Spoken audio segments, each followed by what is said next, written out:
जंतर मंतरवरच्या तरुणांच्या आंदोलनाला मोठं यश मिळालं आणि त्याचेच पडसाद आता दिल्लीच्या सत्तेच्या वर्तुळातही उमटताना दिसतायत। नीट गैरव्यवहाराच्या मुद्द्यावरून झालेल्या या आंदोलनामुळे केंद्र सरकारवर दबाव वाढलाय आणि त्याच वेळी सत्ताधारी आघाडीतील काही घटक पक्षांच्या भूमिकेकडेही सगळ्यांचं लक्ष लागलंय।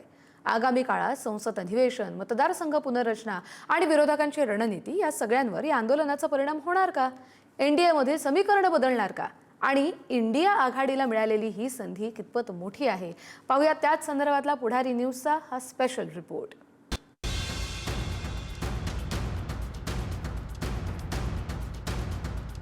राजधानी दिल्लीसह देशभरात झालेल्या कॉकरोच जनता पार्टीच्या आंदोलनानं देशातील राजकारणाची दिशा बदलण्याची शक्यता आहे। नीट परीक्षेतील गैरव्यवहार प्रकरणात केंद्रीय शिक्षण मंत्री धर्मेंद्र प्रधान यांच्या राजीनाम्यासाठी देशभरात मोठ्या प्रमाणात आंदोलन उभं राहिलं। सरकार 2 पावलं मागे गेलं आणि शेवटी केंद्र सरकारनं धर्मेंद्र प्रधान यांचा राजीनामा घेतला। या आंदोलनादरम्यान जेनझी तरुणांनी आंदोलकांवर पोलिसांनी केलेल्या मारहाणीमुळे देशभरात संतापाची लाट उसळली। या आंदोलनाच्या हाताळणीवरून एनडीएतील प्रमुख घटक पक्ष असणाऱ्या तेलुगू देसम आणि लोक जनशक्ती पक्षानेही आपली उघड नाराजी व्यक्त केल्यानं पहिल्यांदाच एनडीएतील अंतर्गत नाराजी चव्हाट्यावर आली आहे।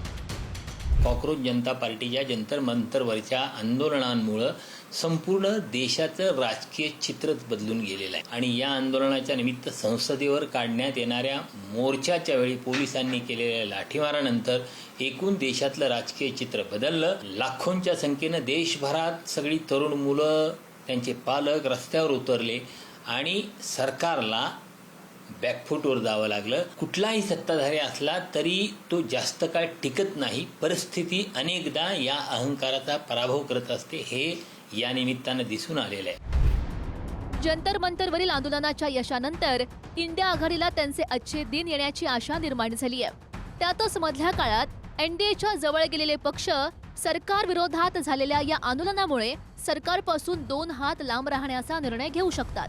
एवढंच नाही तर संसदेच्या पावसाळी अधिवेशनात मांडल्या जाणाऱ्या लोकसभा मतदारसंघाच्या फेररचनेच्या घटनादुरुस्ती विधेयकावरही याचा परिणाम होण्याची शक्यता आहे।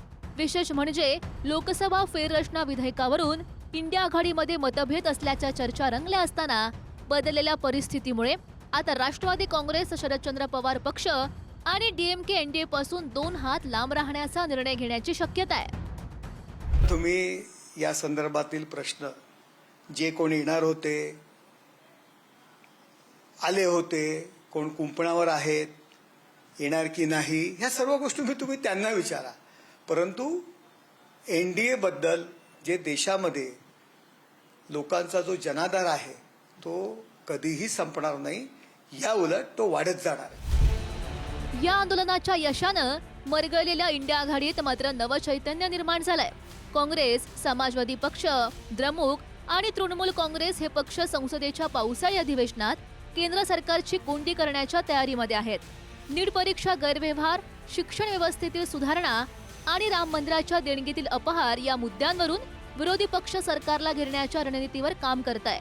विद्यार्थ्यांच्या आंदोलनांना दिल्लीची सत्तेची समीकरणं काहीशी बदललेली असली तरी विरोधी पक्षाला देशातील या परिस्थितीचा फायदा होणार का, की पुन्हा मोदी है तो मुमकिन है असं म्हणत सत्ताधारी पक्ष विरोधकांवर भारी पडणार, हे पाहणं महत्त्वाचं असेल।